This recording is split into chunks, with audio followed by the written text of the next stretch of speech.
نمیتونی بی من باشی، تو نمیتونی اینطور جداشی.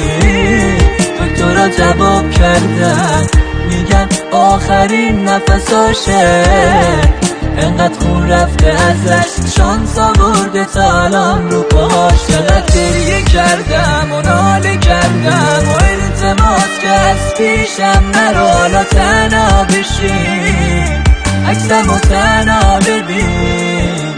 چقدر پیگیر بودم و چک میکردم و تعقیب کردم که از دست نری، حالا خطم و بگیر.